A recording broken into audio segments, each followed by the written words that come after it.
Hey everybody, Mike here, one of your hosts on the Canon Cantina podcast. I just wanted to give you some quick context for this episode before we get into it. We recorded this on August 9th, so it's a little bit outdated at this point.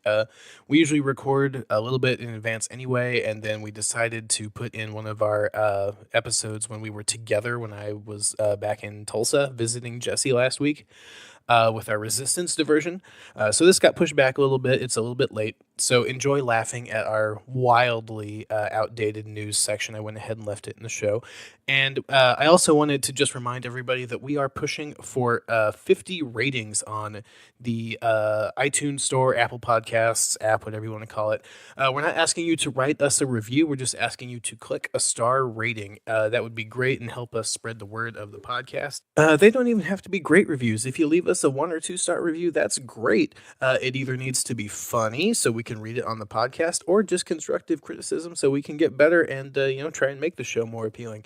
We're at just about 100 followers on Twitter, a little under that on Facebook. So if we can get just half of you to take a few seconds and go over to the Apple Podcast app and click a star rating, that would be fantastic.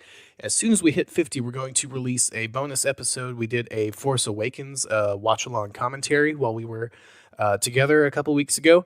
That's just the first of bonus episodes that we have planned. We've got a lot of neat stuff coming down the pipe, so help us get to 50 ratings on the iTunes Store to unlock that first bonus episode.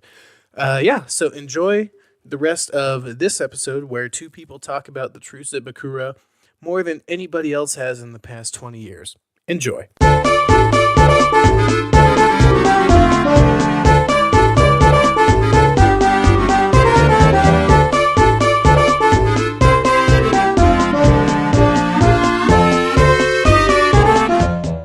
Hey everybody, welcome to the Star Wars Canon Cantina, a show where we try to answer the question, who is Luke Skywalker, before the release of Star Wars Episode 9.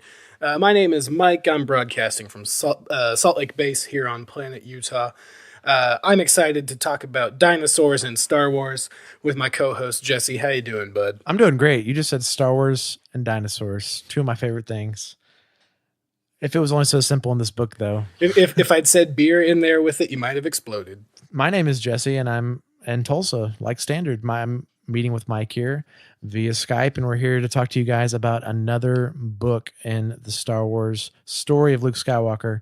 This one, Legends. Non-canonical. That's right. This is a book called The Truce at Bakura that came out back in 1994, written by Kathy Tyers, who would later go on to write another Star Wars book called Balance Point in 2001.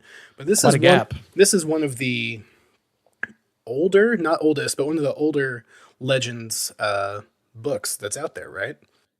Oh, without a doubt. It was one of the first ones written, especially once they started getting their feet under them. So Mike and I mentioned this before, but early on, there were some books that didn't quite matter as much in the story of the Legends, like the Han Solo Adventures and the Splinters of the Mind's Eye sort of stories that were kind of just people scrambling quickly and writing books just to write Star Wars books. It seems like, Mike, with the Truce of Bakura in 94 onward, this is kind of when they had the plan of moving onward, the post-Return of the Jedi books in the EU. And obviously this was around the same time as after Thrawn had come out, and there had been success with it as well. So this was kind of them being like, oh, Thrawn worked out. Let's keep this Legends thing going. Yeah, that's right. And let's even write a book before Thrawn. The Thrawn trilogy started in 1991 and had wrapped up by 93. So then this came after that in 1994. And this one, I know I didn't read it in 1994, but I read it in the late 90s. And when we decided to do this episode, I remember the general gist of the book. I was like, well, I remember it happens right after Return of the Jedi. And I remember that the bad guys are space dinosaurs, but that's about it. My copy I have here, Mike, is first edition, 1994. And it's been around quite some time. I was looking at some of these books. I'm like, man, I've had some of these too long almost. But the almost bigger than the title of the book on the cover here is, it says the exciting continuation after Return of the Jedi. So it's like they were even coining this like, hey, did you see Return of the Jedi and love it? We'll see what happens next. And then it has our three heroes on the front, Luke, Leia, and Han. And that's it. There's nothing else. They've since changed the cover. They've added some more things from the book on the cover, but I thought that was interesting with my old 1994 edition here, because I think I read it in around 95 or 96. I wonder if this coincided with, a theatrical re-release of the original trilogy. Those happened every now and then in the 90s. You're saying before the special edition? Right, because I remember we saw the movies in theaters before the special edition came out. They would just do them every few years, so right. Could have been. Possibly so. And this was kind of that, there's only been a couple lulls in the Star Wars timeline. And this was probably a lull of sorts, because all we really had at the time was a big gap of time from 83 to the Thrawn trilogy. And really, there wasn't a lot going on other than toys and stuff. So this was kind of maybe right before that storm hit, Mike, we mentioned, which was special edition, Shadows of the Empire, prequels, that storm that happens around 95. Special editions came out in 96, I think. Yeah. Yeah. So yeah, that all fits. They started promoting a lot, and maybe this was, a couple years out from the special edition, but maybe they started, getting people hyped back on Star Wars again and aware that Star Wars is around. And they did it well, because there was a lot from that 96 onward. I mean, basically a 10-year decade there, right, of just Star Wars heyday of content. So today we were off by a year. 97. May. Yeah, it was to celebrate the 20th anniversary. That's what the special editions were for. So 97 is when all that started. Yeah, but I distinctly remember, I'm sure you do too, Mike, them promoting the special edition before it came out. It wasn't a secret. It's almost like they led up to it as much as they would of a Star Wars movie a year or two out. Oh, exactly. Yeah.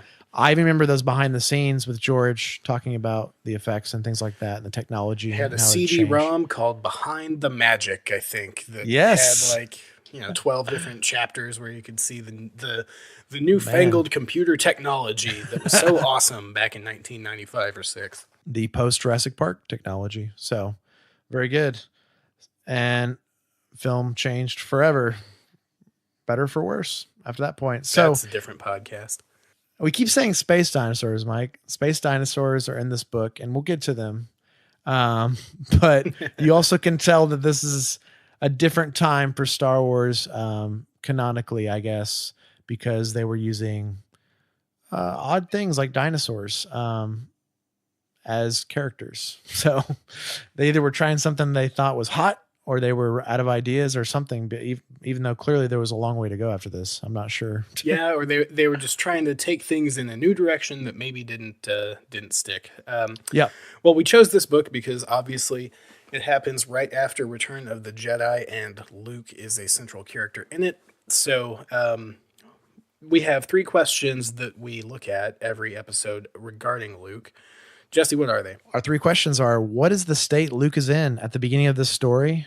How do the events and characters of this story impact his development as a character? And lastly, would Luke's experience in this story make him different from the Luke that we meet in The Last Jedi? That's right. And that 3rd question changes depending on if we're talking about a legend story like we are today, or if we're talking about a current Disney canon source like the films or some of the newer books. Non-canonical. Right. And like I've said in one of our earlier episodes, Mike, that last question to me is really interesting with this legend stuff, because I want to see how Luke was portrayed through culture and time, as in time here with us, as in products and books and stuff, and also his time spent up to obviously his older years. And does that influence the way we've looked at him, because we grew up with this Legends Luke? I'm interested to see that. All right, well, let's dive into the Truce at Bakura. Ever since Luke disappeared, people have been looking for him. I'm Luke Skywalker. I'm here to rescue you. A lot of rumors, stories. And I became a legend. People that knew him best. Luke. Young Skywalker. Luke. It's all true. I am a Jedi. Like my father before me. All of it.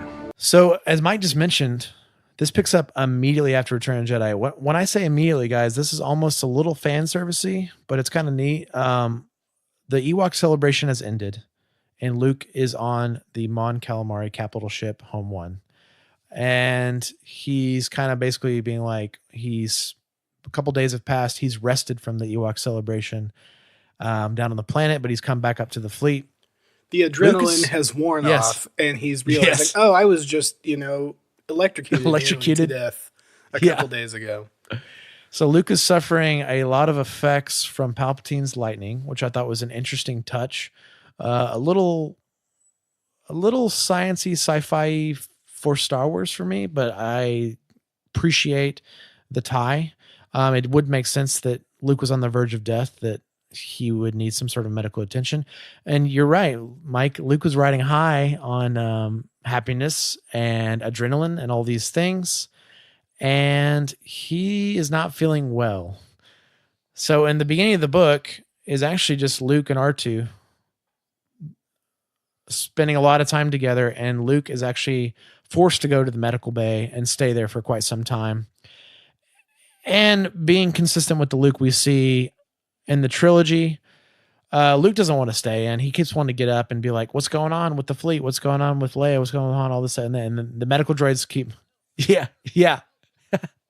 And the medical droid, the 21B, puts him back down. So that's kind of how we start this. Yeah, so that sort of describes the physical state that Luke is in at the end of Return of the Jedi, but there's a lot of mental and emotional stuff that has to be weighing on him, too. He did just see his father die after being the only person in the galaxy who believed that Darth Vader could be redeemed, and it turned out that Luke was right. So that's got to hang with you for a little bit. And I'm so glad you mentioned that, Mike, because in Luke's solitude, being forced to stay in the sick bay, he wrestles with these thoughts a lot. He thinks about these thoughts, and he actually says to himself in a inner dialogue, I'm not ready to tell the rest of my friends in the galaxy that Vader was my father. Like, he's basically, even though he's come to terms that Vader was redeemed, he became Anakin again, if you want to call it that. He's not ready to tell anybody. So he basically sits there and says, Leia's the only one who knows. And that's probably how it's going to be for some time. It's like he's just emotionally scarred and he's afraid. Still haunted by the smell of burning the the body with all the metal and plastic and everything. So that's interesting. I had forgotten that point, that Luke decides to sort of keep that, to himself. To himself, yeah, because it makes sense, because Darth Vader is still one of the two most evil men in the galaxy at that point. Right. And be like, no, guys, I promise he was good at the end of it, and then everything blew up. Yes. That's a hard pill for people to swallow. That's very true. So he's brooding on these thoughts, and his body is really starting to catch up to him. His nervous system is all jacked up. Also, Mike, this is relevant as he's in the med bay, but he starts looking inward.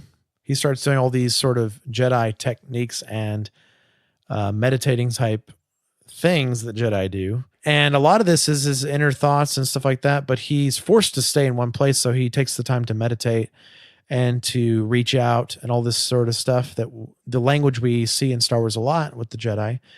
And this is, I think, our first instance of Luke so far that we've seen, Mike, where he starts, I don't know, it's not sounding like too, I don't know, mystical or weird, but it's like something they start doing in the EU a lot, which is where a Jedi, the things they're feeling on the inside as a Jedi, we get to experience as a reader. And this is something that you don't get in any of the movies or anything, because it's odd. It's odd to, I mean, you know what I mean? It's an inner dialogue sort of thing. And Luke basically finds the places in his body that are in pain, and he recognizes that. And he's basically connecting with, all things and recognizing his pain. And he actually starts speeding along the healing process via doing this, through this sort of meditation healing state, which we've seen a lot in the EU and things like that. You get what I'm saying, though? Like a Jedi healing. Yeah, no, we've seen Jedi healing in other books, and Clone Wars, things like this. Clone Wars, probably. Well, we've seen Jedi use the Force to make their bodies do extraordinary things. Back to the original trilogy, they use the Force to make their bodies do things they're not supposed to do. So this isn't that far out of it.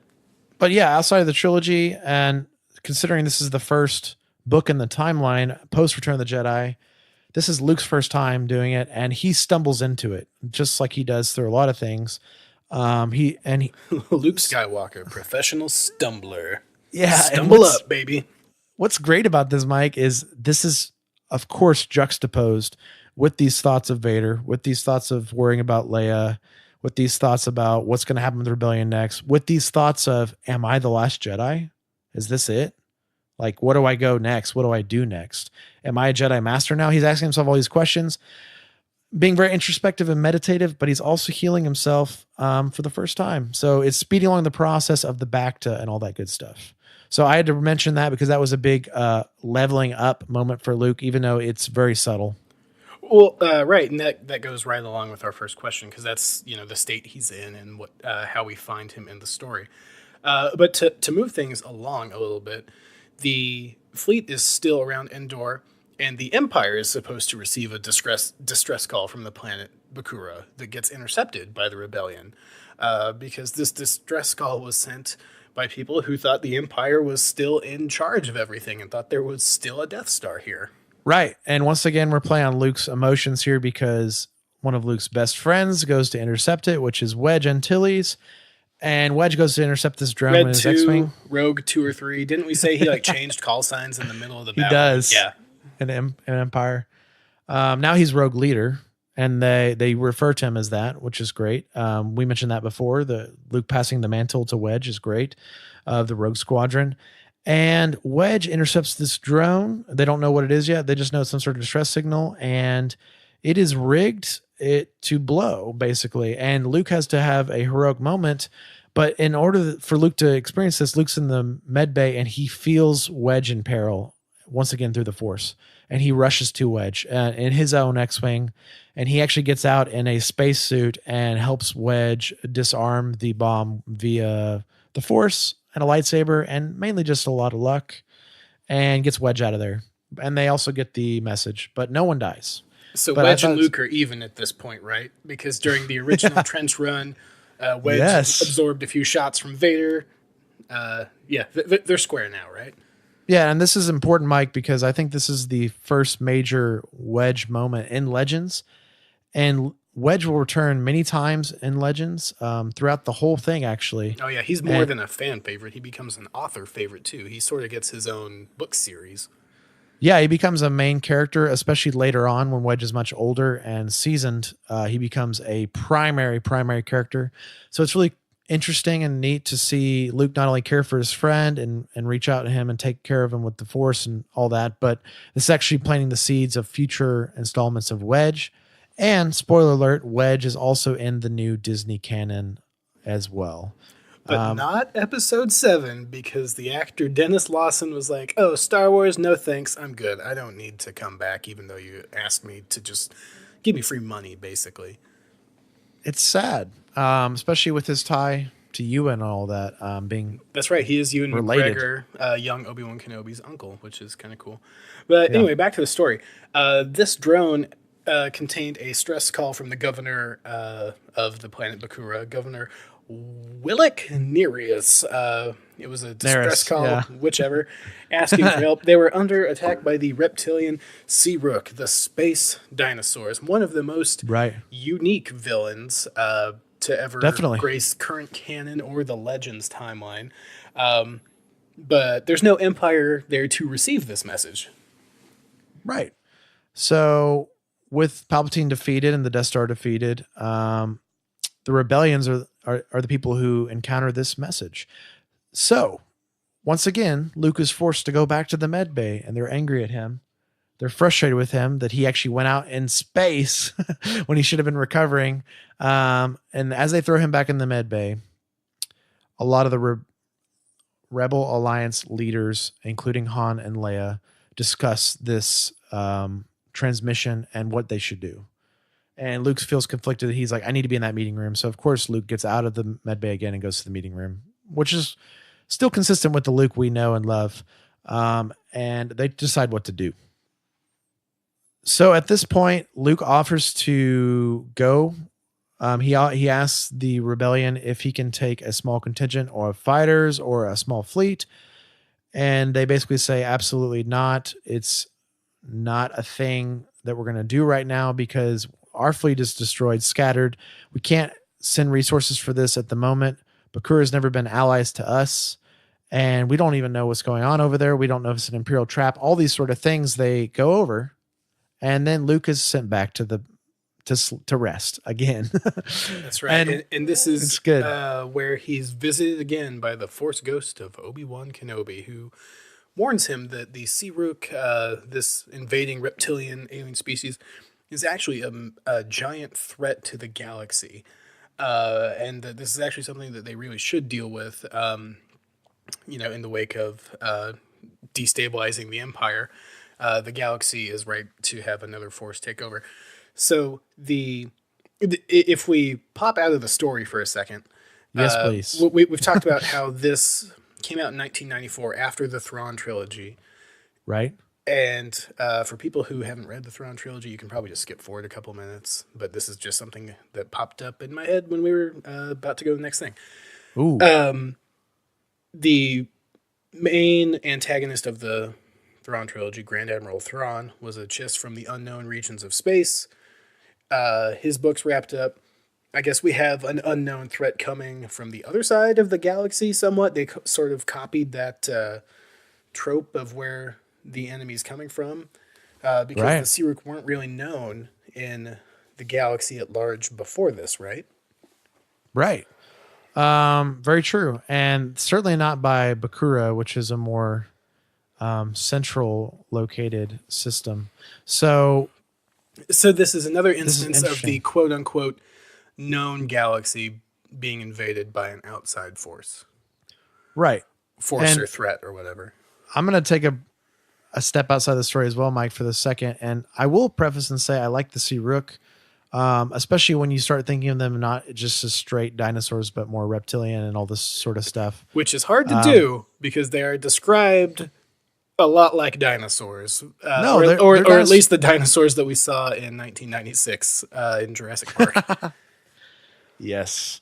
But that aside, I'm going to talk about this Ben Kenobi thing. So Ben tells Luke to actively go to war somewhere, which is, to me, it seems problematic. It seems strange with Ben's character. It doesn't quite add up to me with him. Maybe him knowing that they're a greater threat is Ben-ish, but once again, the Force ghosts, luminous beings don't always know everything. Something we talked about recently. But suddenly he does in this instance. You're right. Yeah. He suddenly does. And he's also telling Luke, go to war, go to conflict, which is something Ben's never done. Actually, up to this point, everything Ben had done was in the original trilogy. We didn't have anything at the prequels. And everything he'd done was actually telling Luke, don't save your friends, finish your training. You know what I mean? Don't give in to hate. All this stuff. Yeah. It's very different. And it's very odd. It seems like a easy out with the story because after this point, Luke literally goes and tells the leaders of the Alliance. He tells Mon Mothma and Akbar and all these other Maydeen, these other leaders, and he's like, "Well, is Pruneface there? Pruneface? I don't know. If Pruneface did he? I need to look that. Did Pruneface survive the battle? But Luke almost uses a trump card of sorts where he basically says, "General Kenobi came to me as an apparition. He sometimes does this." And he told me that even though you guys don't think so, Bakura is a very serious thing and we need to deal with it. Would you be surprised to learn that Google did not immediately have a response for did Pruneface survive the battle with Endor? Oh, no. Oh, no. I'm going to have to research that one. Oh, so Luke uses this information from Ben as a way for the rebels to be like, all right, well, Ben Kenobi says it from the grave. I guess we got to do it. And it just doesn't, it's okay. It's just not good. It moves the story along, but it's not quite consistent. And the story moves quickly at this beginning. Like we said, we have Luke's regrets, Luke's recovery, Luke's leveling up, Luke saving one of his friends, a relationship moment with Wedge, Luke going back to recovery, and then this whole like Luke being like, we have to save these people, and they're like, Luke, you got to look at the greater picture. And then Ben comes to Luke, tells him, no, you're right, Luke, this is serious. And then he goes to the rebel leaders, and they're like, well, I guess we can't argue with a ghost that apparently you saw. So anyways, they give Luke a contingent. They give Luke a light transport cruiser called the Flurry, and the Falcon goes as well because Han and Leia volunteer to go, like they do in Return of the Jedi. Hashtag And General Chewie. Chewbacca. And Chewie and R2 and 3PO, of course. And then they also get of course the book lists this, but a small couple squadrons of fighters as well. Yeah, so this force goes to Bakura, and they show up during an attack, right? Right. And they don't even know what's going on because they show up and all their sensors are going haywire, and they show multiple ship types, multiple enemy types. A strange thing that this book does from time to time is references their control panels and stuff, and the things that show up as friend or foe. I'm not sure why, but so that comes up as well. And the Ssi-Ruuk. I know why, because this was at the heyday of the flight simulator computer games where you had friend and foe indicators on ships. Yeah, and I assume it's a way of them, Kathy Tyers, telling the reader that the Ssi-Ruuk have not been encountered before. So like if you're in an X-Wing and you're seeing a Star Destroyer, it's going to register on your system, right? As an Imperial Star Destroyer, but the Ssi-Ruuk ships and stuff are not. And that's part of what it is as well. So which is something we'll see later with the Yuuzhan Vong. Yeah. So oh God, you said that word. I have to bleep that word. This is where the truce at Bakura actually starts, because it's not a truce between the rebellion and the Ssi-Ruuk, the space dinosaurs. It's between the rebellion and the Empire to fend off this attacking army.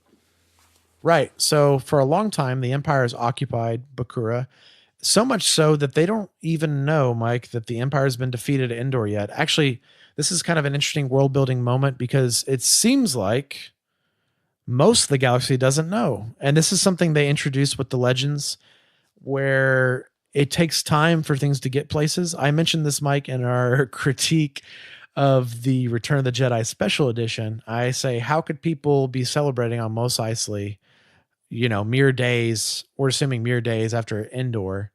Number one, why would they be celebrating? And number two, how could it get to Tatooine that quickly? Well, and that's established in the original trilogy that, yes, it's a science fiction-esque universe, but it's all operating on 1977 technology. You're not going to get a Twitter alert that the second Death Star was blown up 20 minutes after it happens. Not at all. Certainly not on a backwater, poor planet where no one even cares about the major conflict whatsoever. So I don't know. The people in Bakura don't know this, and I like this a lot. They just know they're being invaded, and the Empire is trying to defend the planet because they occupy it from the Ssi-Ruuk, this dinosaur race. And Luke pops right in the middle of this, and Luke does not have many ships. And also we have a moment here with Luke where he's very uncertain of himself. He's like, being on the ground, being a Jedi, being in a fighter, that's where I feel comfortable. But now I'm a commander on a ship, and he's having a lot of doubt on what to do. So I thought that's interesting as well. Yeah, he's shot up so fast in the rebel chain of command that he's not had a chance to have the training or experience to actually be in charge of people. Like, he's been in charge of tasks or objectives before, but to actually be commanding is a new thing for him. Right. And so Luke ends up reaching out to these Imperial commanders that are in this battle with the Ssi-Ruuk, and he basically says, we're here to help. And they basically, there's some banter of rebel scum, all this stuff. And they said, no, really, we're here to help, and you guys are losing. And the Imperials are like, okay, momentary truce. And we have this Imperial officer called Peter Tanas. Oh, you struggle with the last name? I was wondering how you were going to pronounce this. His name is spelled P-T-E-R, so I guess they want it to be Peter Thanos, Star Wars T-H-A-N-A-S. But yeah, So they establish a truce and kind of scare off these Ssi-Ruuk vessels with the aid of the Falcon, all this stuff. The Falcon ends up going down to the planet with Leia. Her intention is to meet with the Bakuran delegates and things like that, and basically establish a treaty, peace, something, because they she's have there no to idea. do the political stuff. Yes. Yeah. So, so they get past this battle, this blockade, and then they start engaging with the Senate.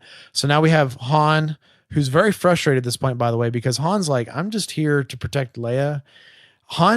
They make it very clear that Han and Leia have actually not had much of any sort of moment to relax, other than about a day or two after the Ewok celebration. They actually like spell it out like, oh, they got to spend some time in the Ewok village. But since then, they got right back to work. And Han's kind of irritated at this whole situation. He's just like, Leia, just stay with the fleet, be safe. And this is unnecessary. And Leia, of course, has all the characteristics we love about her.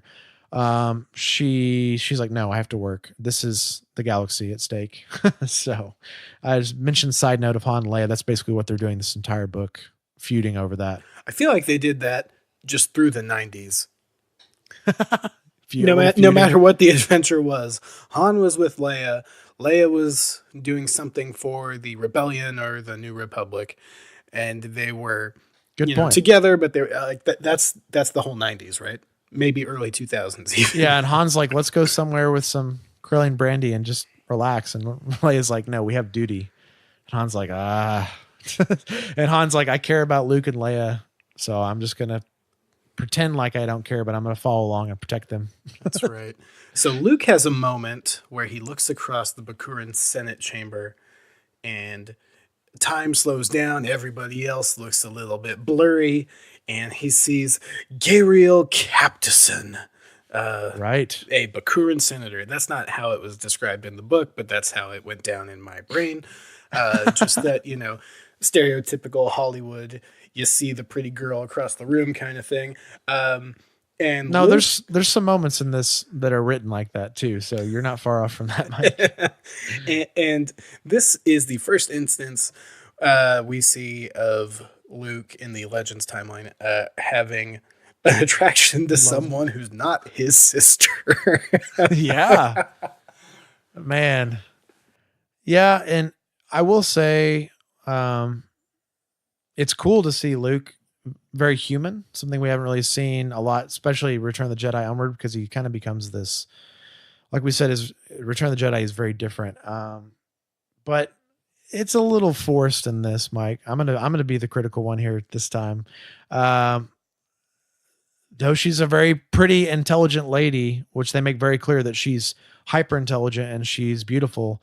So of course Luke would just be just remotely attracted to her, but the fact that how quickly he's attracted to her seems a little off. But maybe it's the fatigue from the indoor stuff. I don't know. We forgot to mention this earlier, but in the spirit of full transparency, Jesse reread this book. I didn't. I haven't reread this since the 90s. I went to a couple websites like Wikipedia and watched a YouTube video or something to sort of bone up on the details again. But yeah, that's why I was making a joke about that Hollywood attraction, but and I'm like, it's funny that it was actually still in there.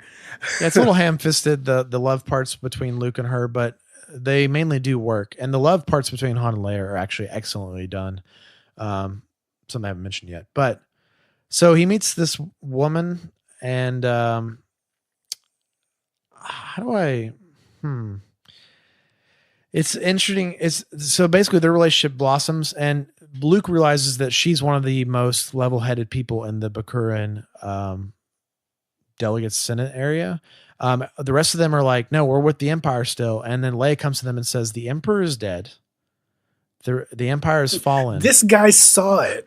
Yeah. And they're like, we don't believe you. And this woman that Luke, of course, is attracted to is the most level-headed and the most nuanced of all the group. And she's like, well, guys, what if this is really happening? Like, we should really look into joining the rebellion, starting fresh, because the Empire's kind of oppressed us for years, in a lot of different ways.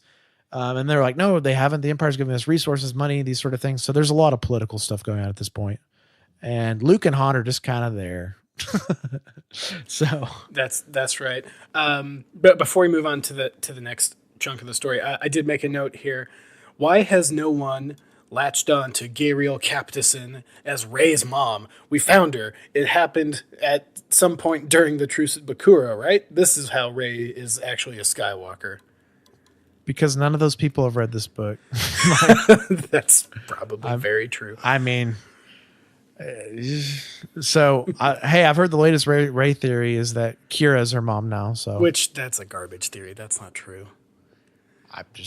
I know you're. Yeah, I heard it too. But we're not going to acknowledge it's that more right credible than some of them. That's for sure. Okay, fair. Yeah, a large, actually, more than some. It involves characters that have actually been on screen, so that's right. That gives it some credibility. Yeah. So there's a good deal of exposition here, but we learn a little bit about the Ssi-Ruuk and what makes them so threatening. Yes. So we're introduced to Ssi-Ruuk through an interesting way, Mike. It's a character named Dev. Do you remember him? Not at all. Okay. So he's a brainwashed human who's helping the Ssi-Ruuk. He actually has some sort of religious investment in helping them. He's the only human aboard their vessels. So imagine these reptilian type vessels. They make it very clear that it's organic-ish on the inside their vessels. Does he think he is a Ssi-Ruuk? Like, is this a Clayton Bigsby Black Klansman kind of situation? Man, what a reference. No, it's not a Clayton Bigsby thing. It's he wants to become enlightened. He wants to become one of them in a way. Okay. So he's taking steps to become this. What's interesting about Dev is he is a force sensitive human, and they make this clear because the only reason the Ssi-Ruuk have not killed him or used him for resources is they like that he has the force.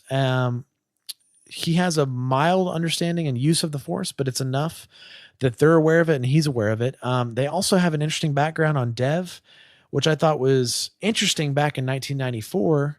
But his mother was a Jedi Padawan in the Jedi Purge. Oh. And she escaped the Jedi Purge and eventually had him. And I'm not sure how she died. I don't remember that part. But she didn't die via the Purge, at least early on. But she did end up having him. And so he's just a regular guy who has the Force, but he was never really taught how to use it very well. And that interests the Ssi-Ruuk because the Ssi-Ruuk themselves cannot sense the Force, just like alien species that shall not be named again. I'm just kidding. It's the Yuuzhan Vong. It's kind of an early kind of nod or preview or whatever to that. I would say the Yuuzhan Vong are the 2.0 more believable and better version of the Ssi-Ruuk. And that's saying something. So the Ssi-Ruuk use this technology they call entechment, Entechment, entechment, where they somehow harvest the living energies of people to power their weapons and spaceships. So that's like Matrix-esque, right? Right. And this is what, 5 years before Matrix comes out? Definitely. It's very Matrix-esque. It's very sci-fi. I don't know if it's very Star Wars, but maybe there is a mystical element to it that is Star Wars that I haven't given enough credit, Mike. But I'm glad you referenced this now. So what the Ssi-Ruuk do is they literally suck the life force out of living beings. They put it into battle droids and ships that fight for them. So they're not just big dinosaur people. They also have machines that suck the life out of you. Yeah. I can see how in a pitch meeting that would be a terrifying villain. Yeah, they're definitely scary. And definitely from Dev's point of view, they're pretty terrifying because he's scared of them. They basically he's brainwashed. Well, this is kind of a Star-Lord and Yondu's pirates sort of situation. Dev was picked up by them and kind of just forced to live with them as kind of a slave of sorts, but then eventually he works his way up through their respect. And he's literally thinking, when will I get my battle droid body one day? I can't wait for that. Like, it's really creepy. He wants to basically be enlightened and become one of these things. Now that we've talked about what the Ssi-Ruuk do to people in life forms, now I can talk about what Luke was experiencing during the space battle, which I think is more relevant now. Luke was experiencing small pangs of life going out when the Alliance fighters destroyed the Ssi-Ruuk fighters. And he was feeling like life forces go out, like Obi-Wan said, where a million voices cried out. When Alliance destroyed the Ssi-Ruuk? Yeah. Fighters. Oh, okay. As in, these fighters were powered by life force of people that once existed. Okay, I'm with that once you. existed. I was like, wait, no, shouldn't he only feel good guys dying? But I'm with you. The No, he ships were just powered by the souls of good guys. Yeah, and he's feeling good guys dying as well, and Imperials dying as well. And I think it's really interesting seeing Luke on the bridge of a ship experiencing this. This is something new for the audience and for Luke. But the Ssi-Ruuk ships, they make it very clear they're very, very small, smaller than a humanoid to fit inside. So that's when Luke starts being like, "How? Wait, what? How are people dying when there's no one that can even fit inside that?" And that's how this kind of begins. So in either the current Disney canon or the Legends timeline, this is the first time we see Luke feeling the deaths of people, right? I would say so, yeah. Because it doesn't happen in the original trilogy, and this happens right after. No, the most we get is Luke feeling Vader, right? Return of the Jedi, feeling him on the but Executor. this feeling is him on Endor. How Obi-Wan felt a million voices cry out in anguish or whatever. He's starting to get little bits of that, so it's showing that he has grown or leveled up in the Force. We need to come up with a numbering system for his Force levels, since we keep calling it leveling up. We'll get to that. So the next point, we have Leia and the Governor Nerys. They make a truce between the Empire and the Alliance.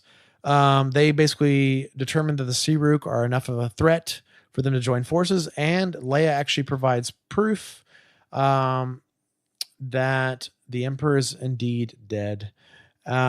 And a lot of this is actually relayed to them by other Imperials across the galaxy. They actually get direct reports from other Imperials, so they actually genuinely believe it.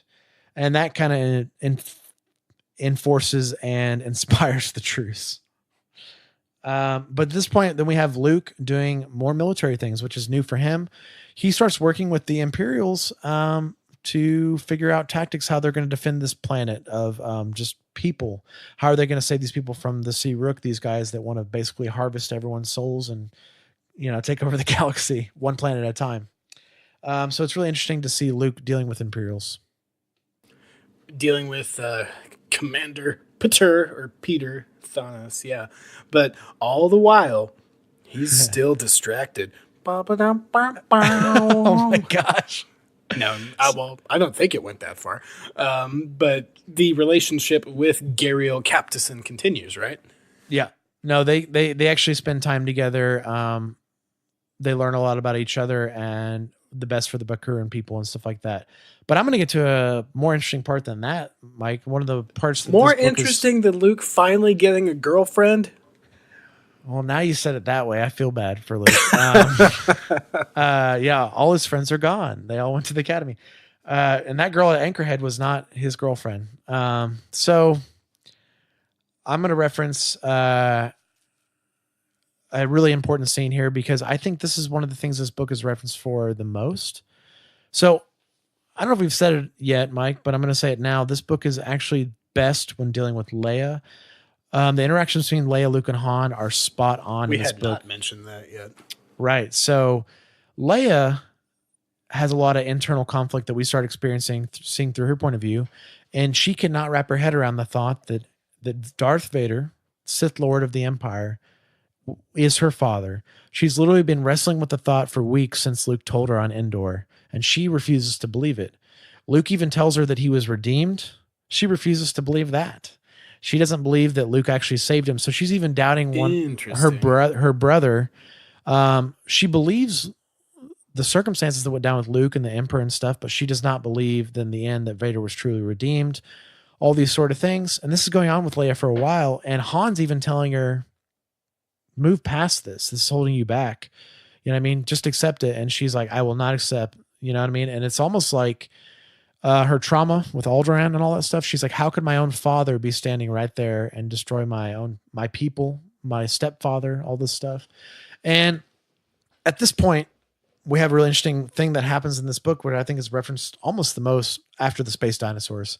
Anakin, as in Sebastian Shaw, Anakin, visits Leia. I had forgotten this when I read the recap of the book. I was like, oh yeah. Right. So he appears to her as a Force ghost. And he basically Leia's like, you're a monster, all the sort of things, kind of like Rey with Kylo.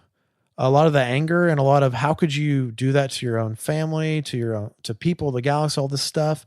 You've made the galaxy suffer more than anyone. And basically Anakin says, you're right. I have no room to ask for your forgiveness, or the galaxy's forgiveness. I don't want absolution, but I just want you to know I'm your father and I would like you to forgive me. And she basically says, I refuse. And he says, well, that's how you feel. And then he basically disappears. So there's more to the scene than that, but like, that's the gist of the scene. And this is really interesting for Leia's character, I think.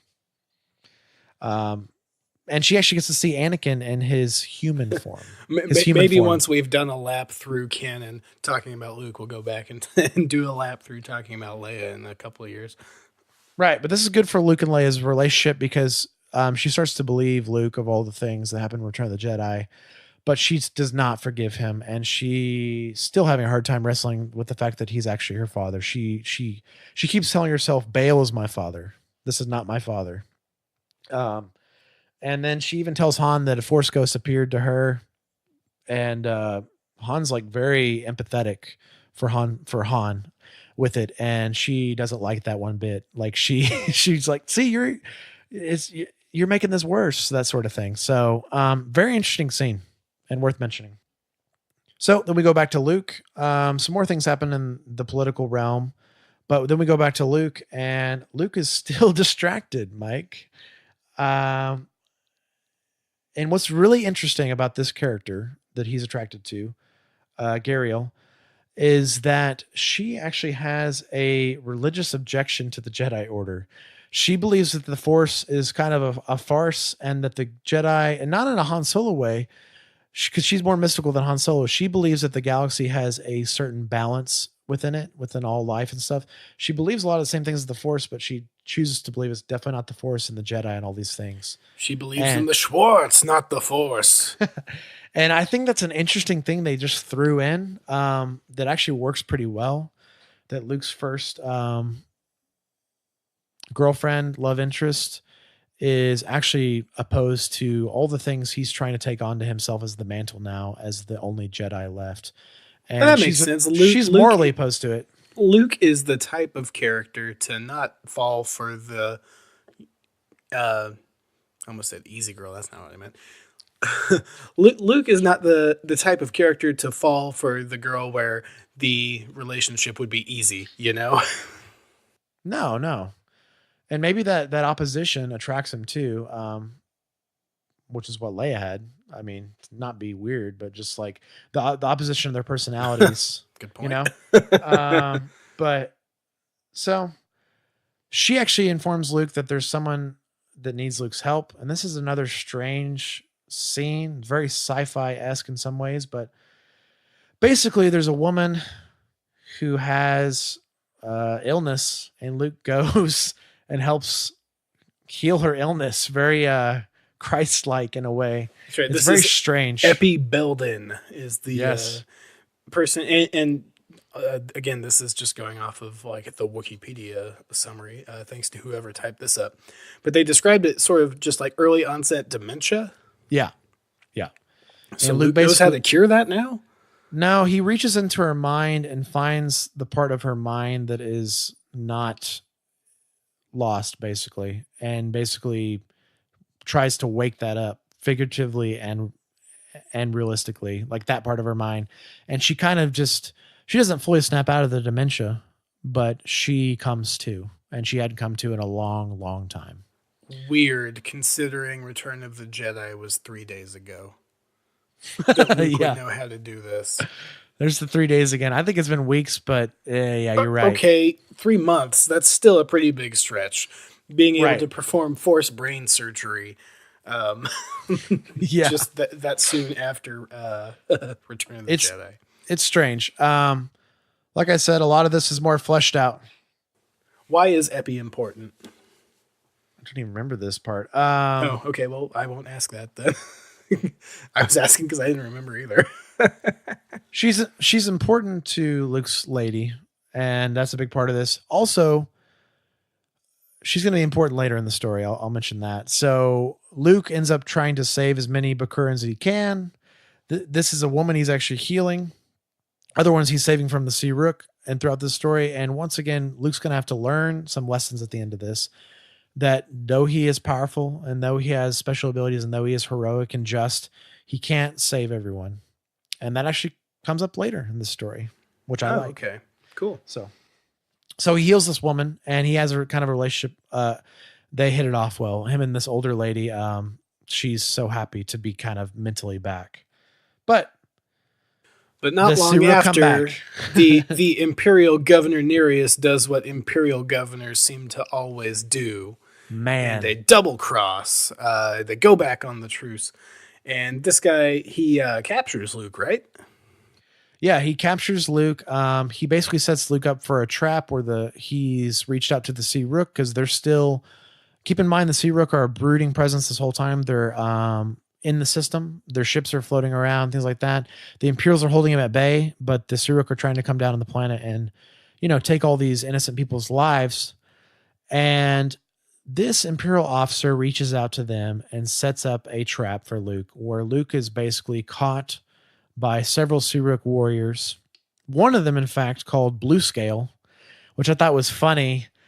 That there's a blue raptor in Star Wars. 20 years before Blue even existed in the Jurassic World movies, but that's funny. Once again, on the high of Jurassic Park, that was only a year and a half prior to this. So Luke has been captured by the Ssi-Ruuk. And once again, Mike, we have some more strange sci-fi stuff, and I'm going to go on more of a rant about this later, so I'm not getting into it now, but they basically,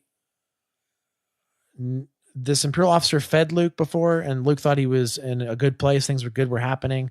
And then the trap was sprung later, and Luke was captured by these raptor warriors. But really, the officer was poisoning him during his meal. And when I say poisoning him, not traditional poisoning, but actually putting parasites in Luke's food. And these are basically eggs that are going to hatch alien style. Gross. And destroy Luke's body from the inside out. And Luke does not know about this. So Luke has not only been captured now by the dinosaurs and given over to the main bad guys, but he also has a time bomb inside of him that's going to kill him. That's kind of an awesome sentence if you think about it. I know. That was the pitch. So Luke ends up being kidnapped, captured of sorts, but Gariel escapes via Luke's heroicness. We'll call it that. And what's really cool here is Luke is now taken to the Ssi-Ruuk flagship. They make sure there's a lot of instances of their culture. It's foreign to them, to Luke and his cell. But Luke, of course, meets Dev. And this is why Dev is important in the story. Luke's like, you're the force sensitive person that I sensed earlier in the story.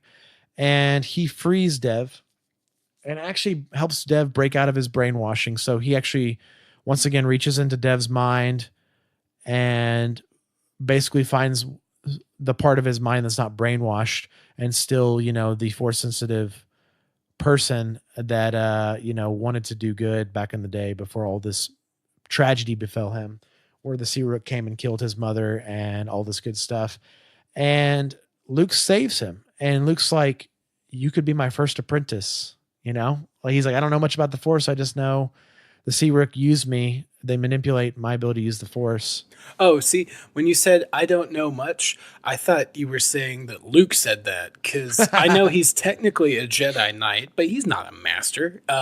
They would sort of be learning through this together. Yeah. So that's funny. Yeah, he's basically just like, I can teach you what I know about being a Jedi. And the guy's like, that sounds amazing. Like his life has new purpose. So his whole life he's been brainwashed to want to be, this fodder for the Ssi-Ruuk, this religious ascension, and now he's wanted to be a dinosaur his whole life. You've seen Step Brothers, right? Yes. You remember how the older dad, at the end he says, "When I was a kid, I wanted to grow up and be a dinosaur," and my dad said, "Stop being an effing dinosaur." Well, that's this man. So Luke woke him up. But they start trying to escape the Ssi-Ruuk flagship, and Luke actually ends up fighting the Ssi-Ruuk, which I didn't mention he fought them earlier during the trap kidnapping.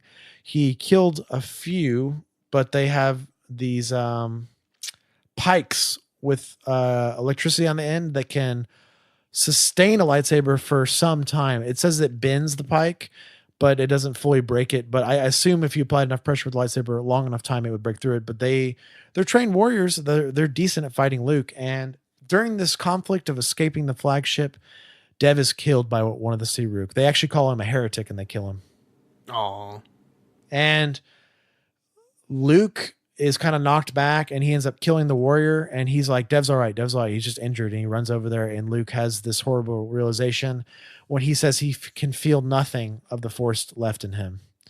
And so Luke went from feeling a Force sensitive presence in him to no Force presence. And Luke knows he's dead. And it's really hard for Luke.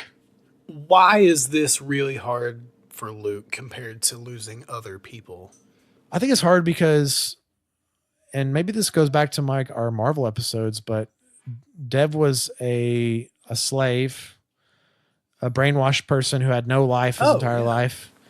And he was Force sensitive. So I think Luke was thinking, I just saved someone who was in slavery, who was oppressed, all the things that Luke wants to do. And he has potential to be a Jedi, and I can help him turn his life around, become a Jedi and do all this good stuff. And he can be good for our cause. And, Luke was kind of an older brother sort of to him, I guess, in this story. And Luke was just not ready for how abruptly he was going to die. Myself also as a reader, I wasn't ready for this, Mike, because they seem like he's going to establish him as one of Luke's first apprentices at his future Jedi Academy. And he's just basically struck down, killed. They had all this backstory about his mom being a Padawan, his mom teaching him stuff when he was growing up, right? She evaded Order 66, all this stuff. And then he's just dead. And Luke wasn't ready for that either. So I don't know. It's the shock partially. All right. So this is like, it's the want to help. You know what I mean? And Luke. I can think of like 3 different movies where like 2/3 of the way through, a guy you think is going to do something gets killed. And then the story turns. Yeah. I can't actually like pick a specific one. Anyway. Well, it also makes Luke's situation more grave too, right? Because he had someone who was also human helping him escape this huge battleship of enemies. And now Luke's on his own again. So. Was the flagship named the Indomitus Rex? No. Crap. But I like that. Once again, Leia's still on the planet talking with the officials. And then she has now been captured by this Imperial officer. So in this, we have kind of dual villains. We have the Ssi-Ruuk and we have the backstabbing Imperial officer. Leia's been locked away. And Han escapes with Chewie and the droids. As they do. And Han, of course, rescues Leia from this Imperial prison while Luke's up in space on this Ssi-Ruuk prison. And now what was interesting, we talked about the older lady earlier, Epi. Epi has been organizing a uprising of the people on Bakura against the Empire because they're saying that the rebellion really is there to help and that the Empire truly has always been oppressing them. So a riot breaks out with her launching an attack against the Empire. So now we have Leia, Han, Chewie, the droids, and a bunch of civilians basically rising up against the stormtroopers. Now this bad guy captures which Luke's we sort of girlfriend. My brain was slow to come up with like when this happened. We sort of saw this, the local uprising kind of at the end of Star Wars Rebels, right? Definitely, yeah, definitely. And obviously some elements of that in Rogue One too, with Saw Gerrera's militia and stuff like that. So pretty cool that this is happening. It's also showing the galaxy in a new way. We haven't seen the galaxy at large uprising. We've only seen the Rebel Alliance uprising in the original trilogy timeline. So this is the beginnings of that. And they also have this in the new Disney canon. People rising up. So, of course, once again, this bad guy, Neris, now captures Gariel, Luke's love interest. Of course, he captured his sister and then his girlfriend. Yeah, but for him, it's more of a political ploy than a thing to get in Luke's face. Her being in charge of Bakura politically, he wants to take control of Bakura. He also tells her about what he did to Luke and how he gave her over to the Ssi-Ruuk, and that was all him. Got caught monologuing. Yeah. The Incredibles was right. It's a real thing. A little Bond villain moment here. So then something interesting happens. He's revealing all these plans to her, and he's like, this is similar to Snoke or Palpatine. He also says, now watch as I order my fleets to destroy the rebel ships. So then the Imperial ships turn on the rebel ships in space, who are completely unaware that the truce has been broken. Wait, Pater, we had a truce. So the rebel forces start getting decimated, and Han is in space and does a crazy maneuver with the Falcon where he rams through part of the blockade with the Falcon and forms a path for the rest of the rebel ships to escape. So this isn't like Holdo maneuver stuff. Like he's not going to hyperspace or anything. No, but they have a blockade of sorts, and Han basically leads the charge. And he says all fighters line up basically in a straight line behind the Falcon. And we're going to break through. And Han's like, it's a crazy idea, but it might just work. Luke at this point is now on the ship. He's mourning Dev's death. He's starting to feel severely ill. And he starts got this thing crawling around in my guts that feels like it might burst out at him. Yeah, he had no idea this was there this whole time. And now, referencing the beginning of the story, he reaches inward and uses his healing techniques that he was using in the medical bay on his own body. It locates the parasites. And I thought a really creepy thing I wrote down here. He reads the minds of the parasites, and he doesn't get actual words or thoughts, but he gets feelings, and the feelings he gets are feed, reproduce, spread, find another host. Those are the feelings he gets. So he's deeply disturbed by this because, number one, he didn't even know he had these things inside him. He should be disturbed that he didn't know they were in him. But I mean, those are the thoughts of a parasite. Right. And so he didn't even realize he's battered up and bruised from fighting all these dinosaur warriors, the Ssi-Ruuk, and also trying to save Dev from his untimely death. But now he's realizing that he is on a ticking time clock of some sort, that he has something that's actually hurting his insides, doing bad things, starting to eat him from the inside. Very sci-fi-ish. So Luke actually uses the Force to remove the parasites. Which is odd. Well, does he like disintegrate them or make them all like crawl out of his nostril or something? He disintegrates them. And then he does something very interesting. He does his best to, I'm not going to say fly, but manipulate the Ssi-Ruuk vessel. And he does this because he sees the rebellion under attack by the Empire. He obviously assumes the truce has been broken. He knows he's been double-crossed. And he starts basically attacking the Imperial fleet with the Ssi-Ruuk vessel, which was a superior vessel to begin with, basically feigning an attack on them to pull them off the rebellion. And is that sort of the last battle, right? That's the last battle. It's the space battle. This is all happening simultaneously as Han's trying to escape, trying to get all the rebels and refugees and stuff off the planet because there's stuff happening, of course, with the Imperial fleet. Eventually, through this feigning of an attack with the Ssi-Ruuk, the Imperials surrender because they didn't expect the people to rise up. They didn't expect the Ssi-Ruuk to attack them. And they didn't expect the rebellion to be that scrappy, like things like Han was doing, to actually make it out of there. Which fits in with what we saw in Return of the Jedi, because the Emperor thought that his trap had worked, that the fleet that assembled at Sullust, had fallen into the trap. It was all the rebel ships, and he was just going to pick them up with a Death Star. Right. So that's a consistent Imperial attitude. Yeah. Even here in the Legends timeline in 1994. Yeah, and it's usually their downfall, which we see. So Neris is now overthrown by the people, these resistance cells that have formed up. Han, Luke, and Leia and Chewie return to the planet, and Neris tries to do one last attack on Luke, and is killed by the people. So this is very poetic in a way. And now at this point, Bakura decides to join the Rebel Alliance because they basically see how the Empire, they were indoctrinated by the Empire basically. And they decide to join the Rebel Alliance. And I got to mention this, Mike, this is a big moment in Star Wars because this is kind of one of the stepping stones to the New Republic without the Rebel leaders even knowing it.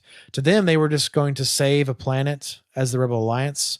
But they start hinting at the end of this that Leia's thinking, we need to form a greater government. We need to figure something out to bind the galaxy together. So incidents like this don't happen in the future. Well, and future New Republic intelligence, they refer to this the Bakura incident. And they basically spread all knowledge of the Ssi-Ruuk.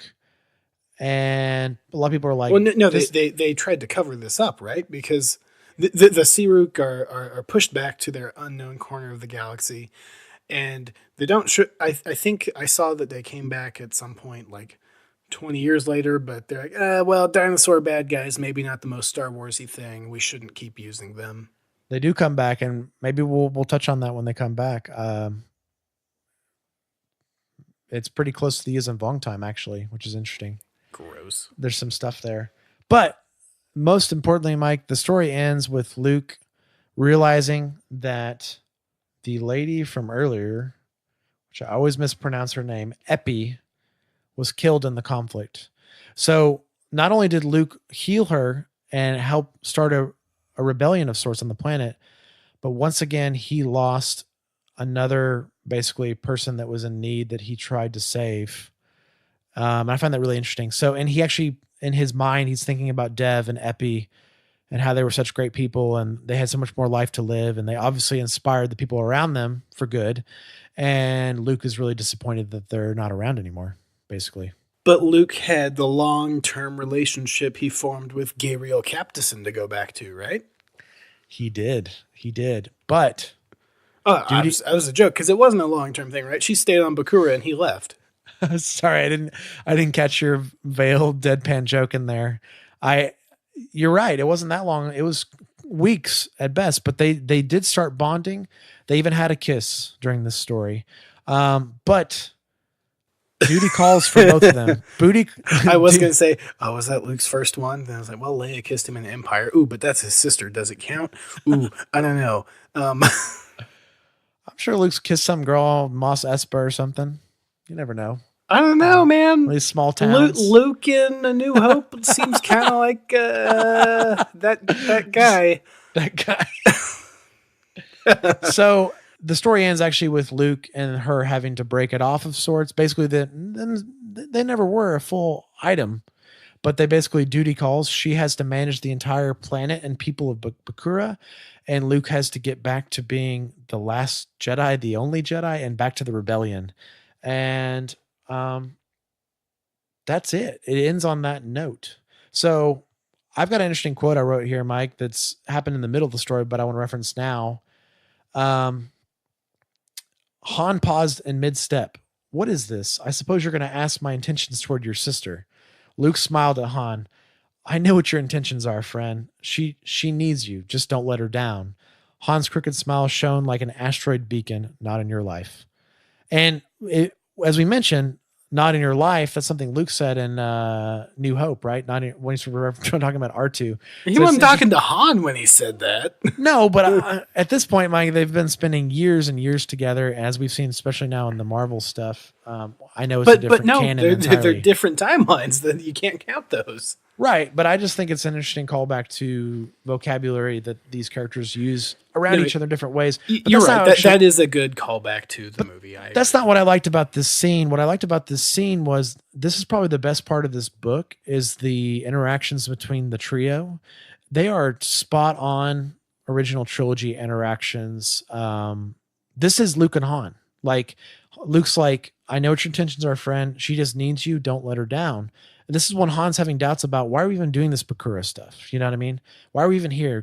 Where it's dangerous. We could die, you know? And I like that he's saying your sister. So like Han's fully using that vernacular, you know? And obviously Han and Leia are more of an item in this as well. So, and they have a couple moments, very brief though, where they get to spend some time together. But I just thought it was an interesting quote, referencing all three of the mains. Yeah. So So the story's over. We're going to jump back to our questions real quick. How do the events and characters of the story impact Luke's development?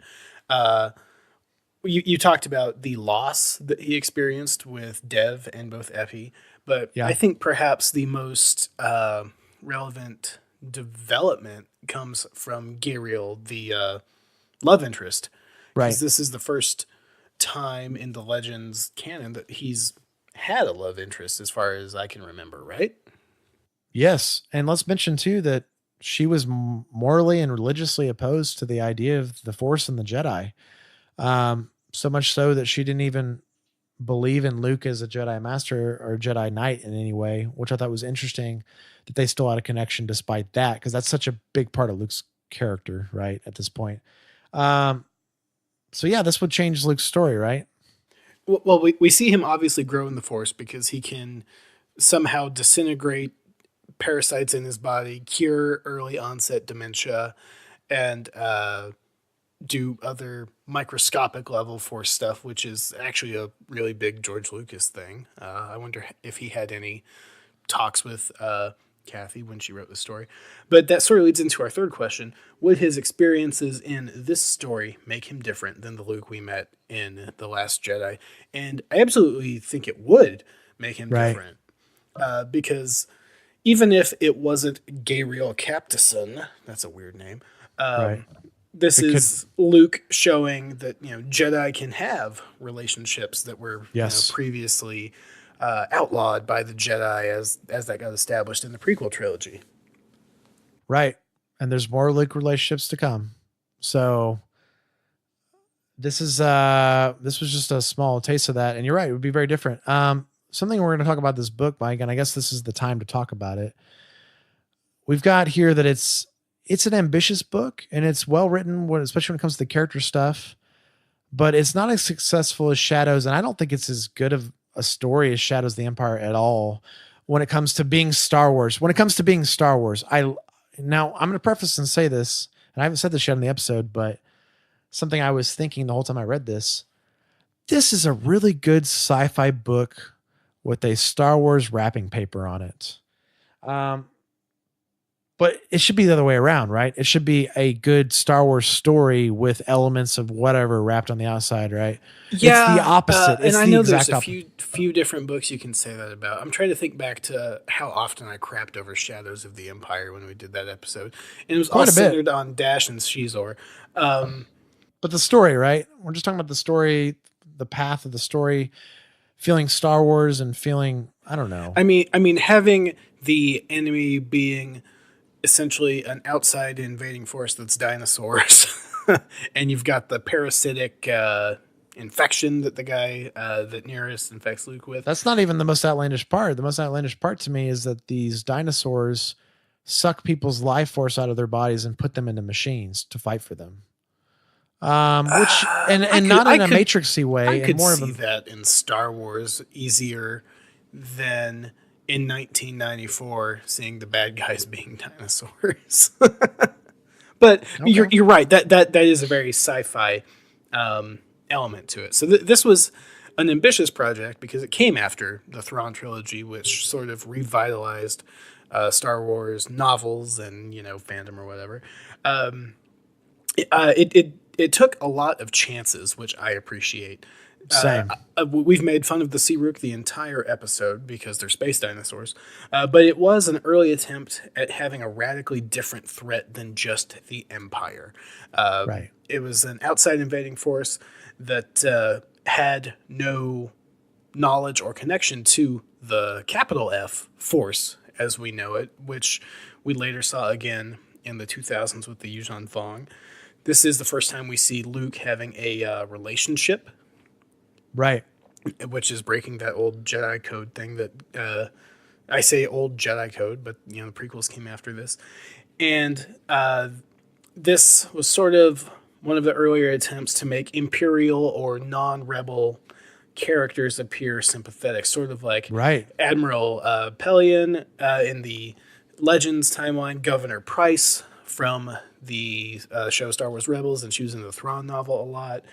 The Moff Jerjerrod deleted scene that we referenced back in our Return of the Jedi episode, or Captain Kennedy from The Last Jedi, who I really liked. Who he's the guy who's like, we should have scrambled our fighters 5 bloody minutes ago. it makes them, more human and less autonomous order following machines. Definitely. And we're going to see a lot more of this in the future of Legends. Another thing I'm going to mention here, Mike, is you're right. This took a lot of risks. Let's not also forget that a lot of good Han and Leia stuff here with their relationship blossoming, and a lot of interesting risks in the form of not one, but 2 Force ghosts appearing in this story. Ben Kenobi, then Anakin Skywalker, the redeemed Anakin Skywalker, appearing and asking for Leia's atonement, Leia's forgiveness. But, saying, you're right, I did all these horrible things. And that's really interesting and it's risky. It's risky. Yeah, and they don't always pay off. And I don't think this one ranks near the top of many people's rankings of Legends books, but there are things to like in it, and I do appreciate the risks that it took. Yeah, and it's certainly not the bottom of the Legends books. So because it was dinosaurs, not werewolves. I like the Ssi-Ruuk, I think. I just all the elements they added were a lot at once. You know what I mean? I think biased. You love dinosaurs too much. Yeah, these are basically, we didn't really fully describe them because we just kept saying they're dinosaurs, but they're basically Utah. We'll post some pictures on our social media. Yeah, they're basically, as Mike said, this is a couple years after Jurassic Park, and 1 they're year apparently. God. And that's my other odd recess of knowledge is Jurassic Park. But the raptors in Jurassic Park are not velociraptors; they're Utah raptors, and that's Steven basically Spielberg got lucky. Yeah, but he knows that everyone knows velociraptors, but that's what the Ssi-Ruuk are. They're these massive 7-foot tall humanoid raptor type dinosaur guys that wear these messenger bags and satchels. Picture raptors with more articulated mouths and bigger arms, like more useful like hands instead of the claws. Yes, and tendrils coming out of their noses. They have these tendrils coming out of their noses, which dinosaurs never had. It's like a little tweak they did to make it sci-fi.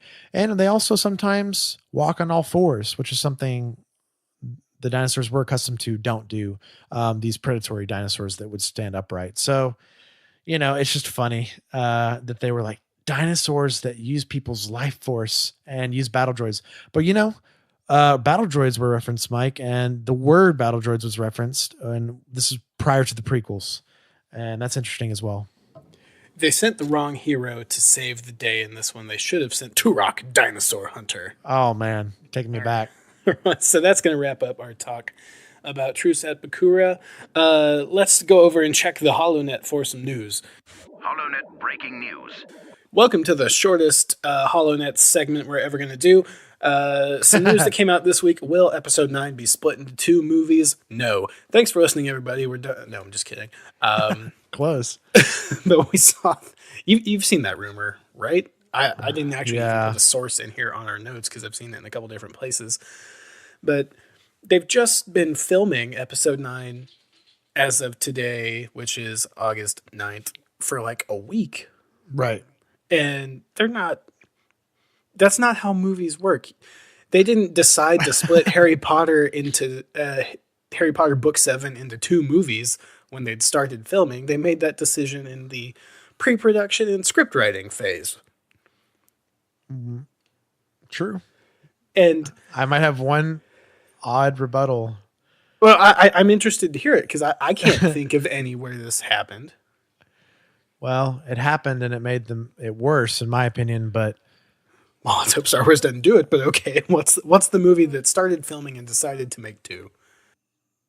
Well, actually, it's 2 and 3. It started as 2. It was The Hobbit, and they switched it to 3 mid-production.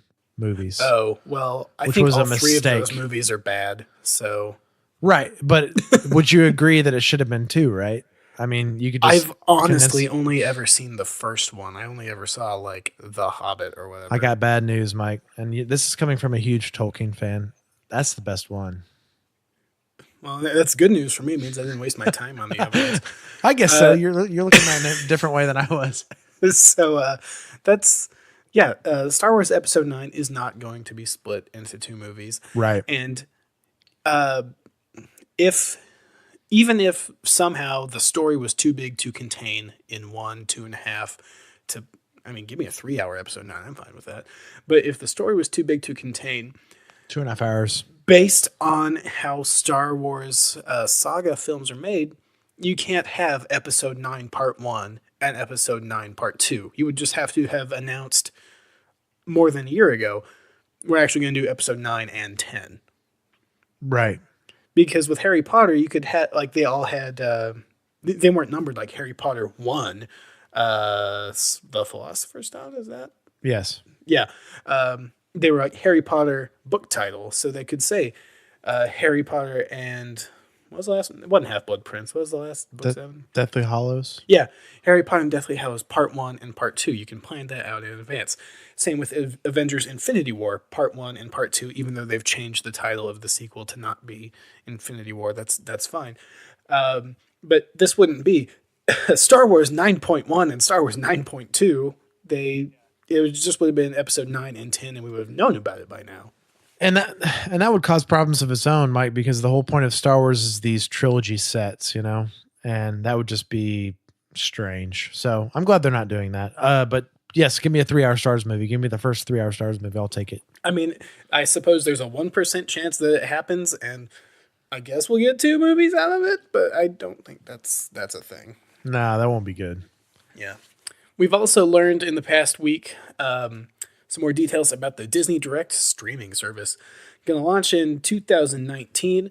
And we as we've talked about on past episodes, the 7th season of Clone Wars is, one of the selling points for that, right? Right.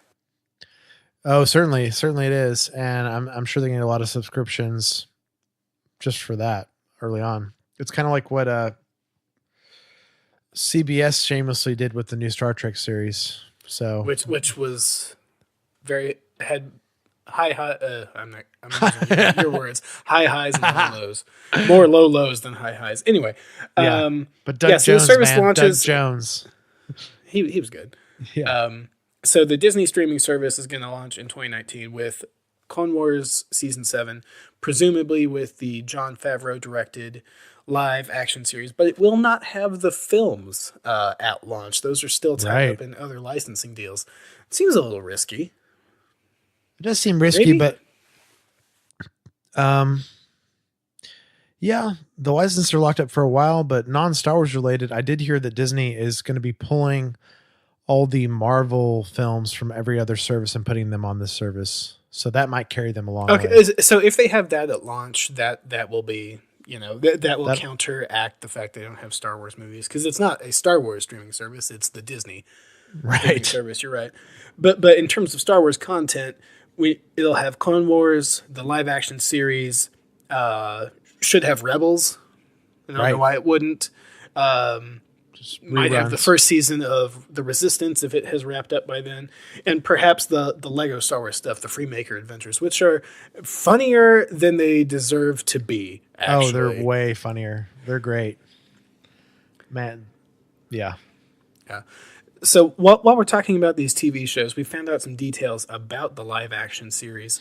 It sounds like we're getting 10 episodes with $100 million budget, which sounds like a crap ton for a TV show, right? It does, but I know where that number comes from. And I mean, that's the Game of Thrones number, the current seasons of Game of Thrones number. I'm going to preface and say that because their budget has obviously gone up through their just the show spreading, right? So $10 million an episode. Yeah, and let's hope this is good and not garbage like Game of Thrones. Mike, I looked at keep saying these things. it's my opinion. I can say what I want. It's our podcast. Man, that's another discussion for another time. I've started that on our Twitter account, if you'd noticed. There's definitely some garbage things in Game of Thrones. I'll give you that. But I looked up some comparisons, and Game of Thrones is up there. The second season of Stranger Things, of course, it was about 8 million an episode. The Netflix series The Crown was 10 million an episode, which I did not expect that. It's high production. Yeah, Westworld, American Gods are also similar. So, and those are a lot of the budgets of these shows, specifically Thrones, American Gods, and Westworld, which are all shows I love. I haven't seen Westworld. A lot of special effects on all three of these shows that I just mentioned. The Crown's more the production, the size of it, but these three, it's the effects, and that resonates with Star Wars, right? Because the Star effects Wars budget is going to be a super effects heavy show, right? Because even if you have a dragon on screen for 5 minutes or whatever, that's a lot of movie money. That's a lot, especially with the show having smaller staff than a film. So I'm assuming Star Wars is going to be the same way, but I'm just going to take a guess that the Star Wars show is going to have a really big staff and some of the best people in the business working on it. Probably people that work on Thrones and some of these other shows. Well, I believe they're going to start filming this show by, I think I saw on October 1st is the targeted start date. Nice. For filming. So they won't have the full movie staff because there's still going to be people doing episode 9. Right. But yeah, this new format of a 10-hour movie that costs $100 million as opposed to a 2-hour movie that costs 150 or to 200 something. Yeah. It's an interesting thing. And most of these shows we mentioned are fine. I'm well aware I'm in the minority of Game of Thrones, thinking it's garbage because it is. But we also learned that there's rumors going around, and again, I didn't source this because I'm not a journalist, and I saw this several different places, that this live action series is rumored to be set or focused around Mandalore. That would make a lot of sense. Would it? Yeah.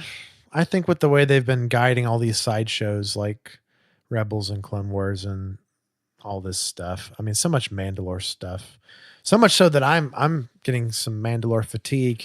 I'm right there with you because I'm actually disappointed if this is the case. And I've got a spoiler alert here, Mike. I actually was getting Mandalore fatigue back in the Legends EU days with Karen Travis, who is an author who she somehow worked you will never forgive her.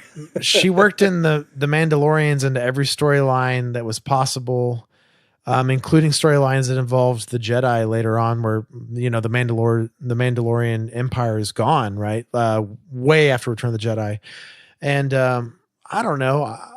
I love Boba Fett more than probably most people around. You know what I mean? I love Mandalorians probably more. I know more about them probably than I should. That sort of stuff, but I don't know. Sometimes we spend too much time with them, I feel like. Well, and even in the current canon, I get that Sabine is an important character in terms of representation. And by the end of Rebels, I did come to pretty much like her. Yeah. And if you go back to Clone Wars, Jon Favreau actually did the voice of Pre Vizsla, so he has played a Mandalorian character in Star Wars canon. I just really hope that it's not centered around the Mandalorians. It's not just everybody with armor and jetpacks, Yeah. Not everyone needs a jetpack. That's too much. That's part of my disdain of it. If you had to just real quick come up with what is the show centered around, what's the type of crew or planet or scenario that we're in? I'll give you a second to think.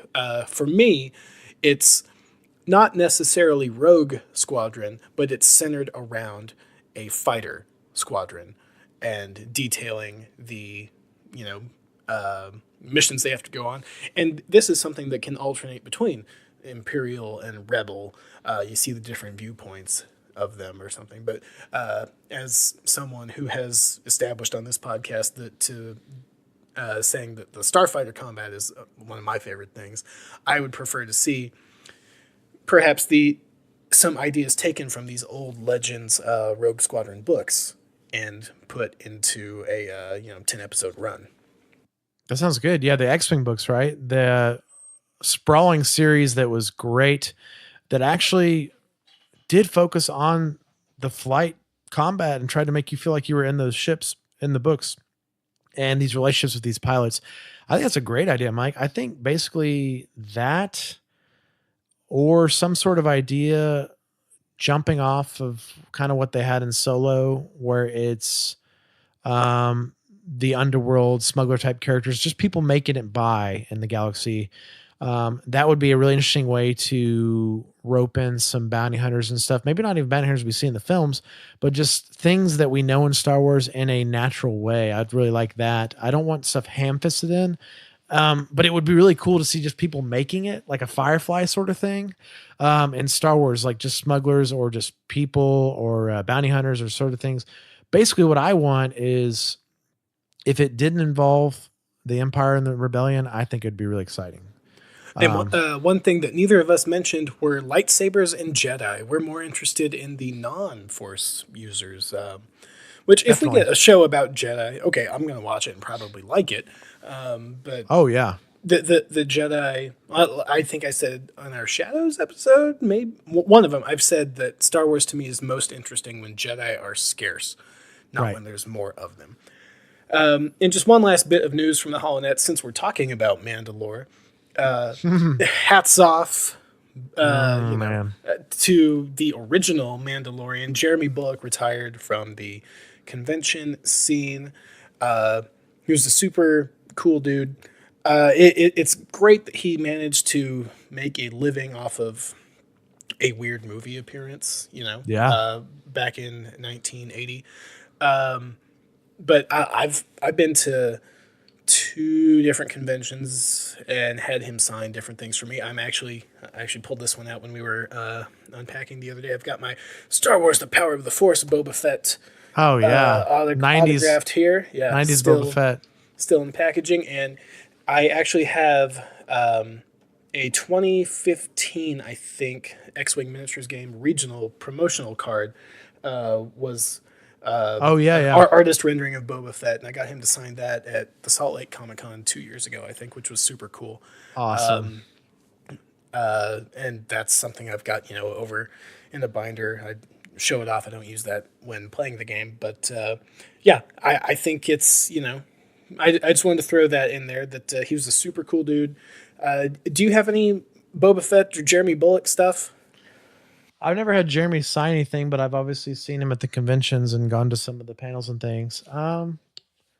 No, I have a ceramic Boba Fett helmet that's just kind of a sculpture. Holy crap. I just remembered that back in high school, I don't even remember the girl's name, but some early high school girlfriend gave me a signed picture from Jeremy Bulloch. I wonder if I have that around here somewhere. Oh my God. Yeah, because that would be from like 99, 98, 99, maybe 2000. Ooh, I should look for that. Anyway, helmets off to you, Jeremy Bulloch. You helped inspire the Mandalorian Mercs, the great, nation worldwide cosplay group. Yeah, you also inspired me, Jeremy, to have a really great Halloween one year in the late 90s when I went as Boba Fett. Nice. It was great. All right. Well, we know that's not all super timely, but we never pretend to be a news show. That's just kind of what we think about what's going on at the time that we're recording this stuff in Star Wars. Jesse, let's go check in with these strange computers. Why don't we just go into light speed? You can't. How would you know the hyperdrive is deactivated? The city's central computer told you. R2-D2, you know better than to trust a strange computer. So, guys, we have a very exciting discussion and poll today. So, in our Return of the Jedi episode, which was a couple episodes back, Mike said that Dave Filoni had jumped the shark, and now he's more excited for Jon Favreau's new series than Clone Wars saved. So we'll just let that hang in there for a second. Also, don't forget that Mike said Game of Thrones is garbage. Now we can move on. Tell us which show you're most excited for and comment below. So this is what we put up a poll saying this, okay? So this was our tweet and our Facebook. This was that I just read it verbatim. And Mike also put here on the end, comment why Mike is wrong that Dave ruined Ahsoka and Thrawn. I can at least admit when I am in the minority on these opinions. You know, I love Dave a lot, but I'm still uncertain about Thrawn. I'm uncertain about Thrawn. I will give you that.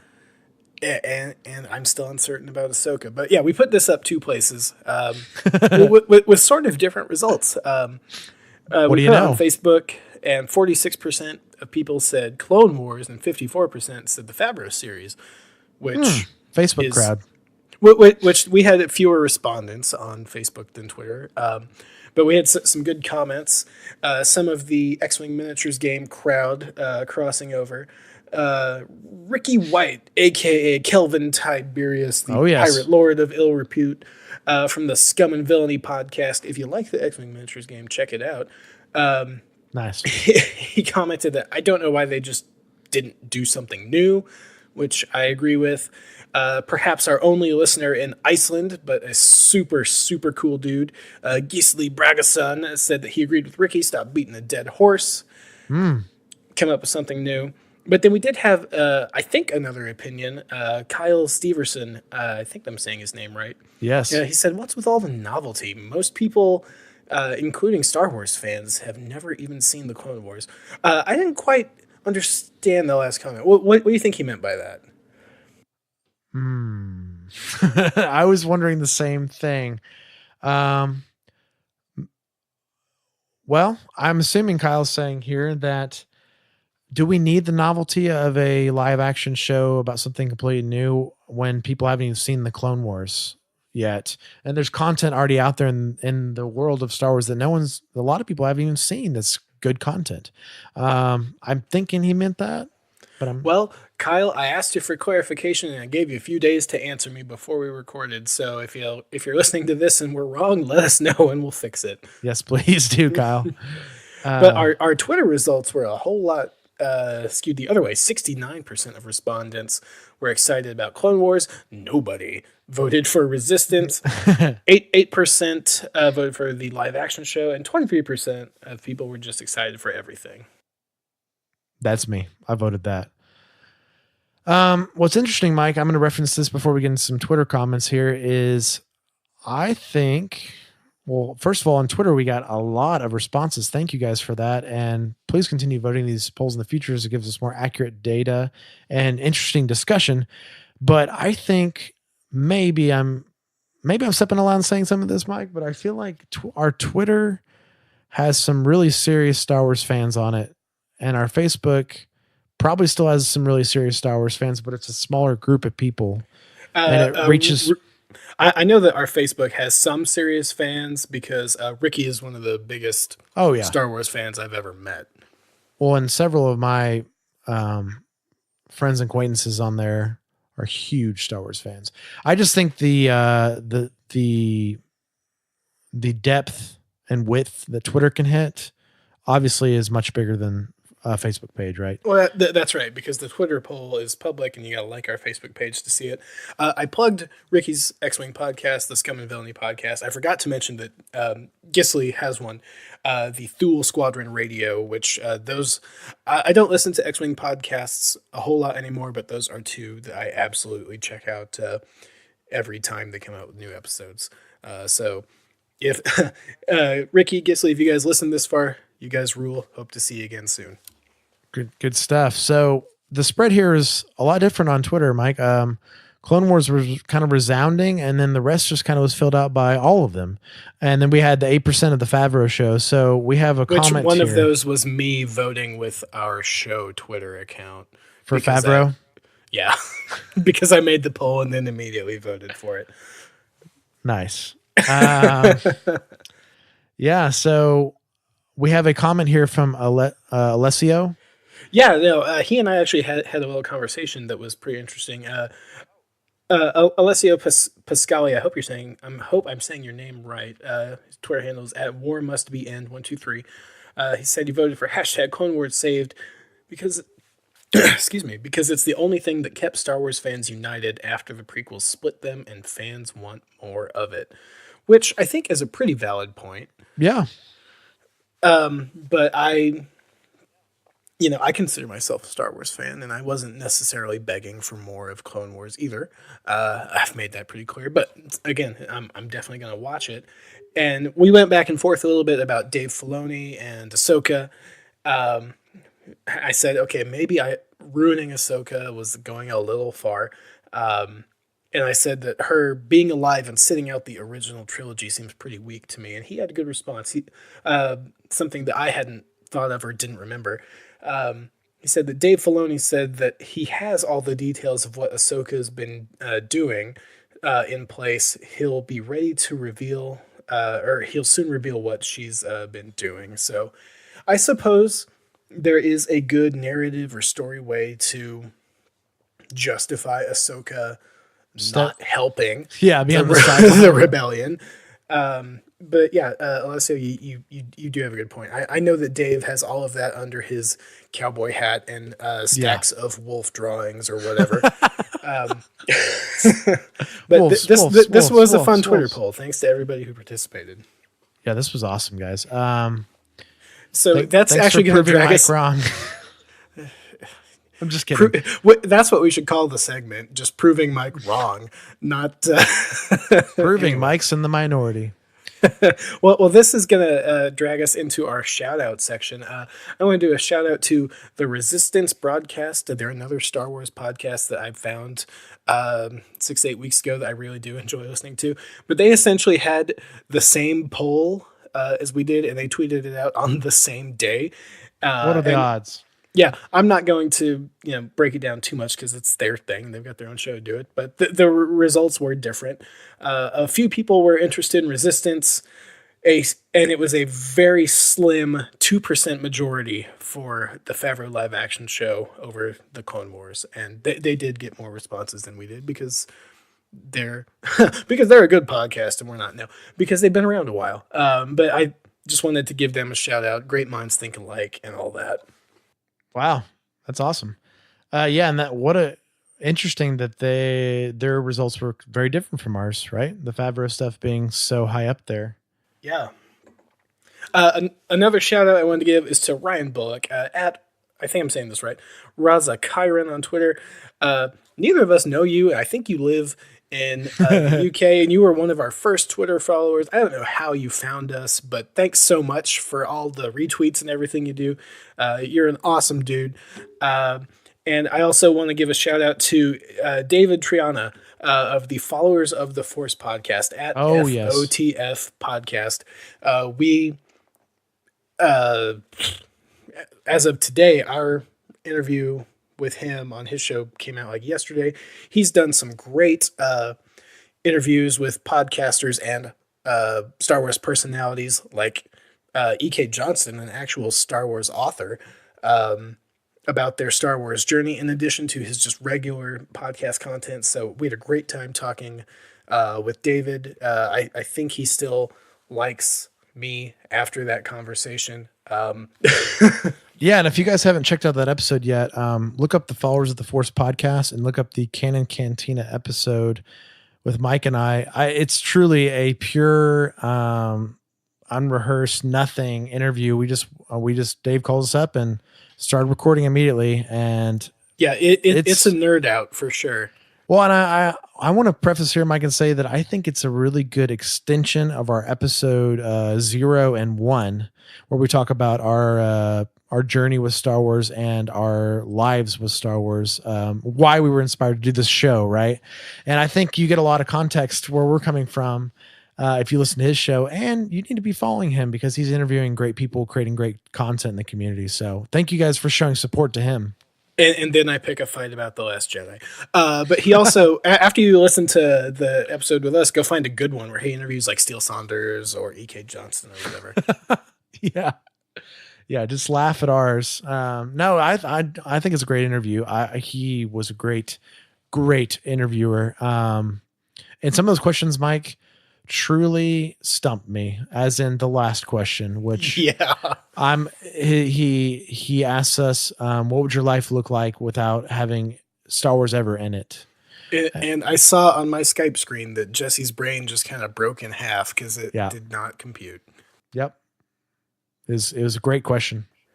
Well, that'll do it for this week's episode of the Canon Cantina. Thanks for sticking with us this long as we talked about space dinosaurs and the Truce at Bakura. Space Raptors. Space Raptors. Hashtag Space Raptors. Hashtag General Chewbacca. Oh, I didn't talk about hashtag General Chewbacca enough in this episode. I need it to happen in episode 9. Anyway, you can connect with us on Facebook. We got a Facebook page, The Canon Cantina.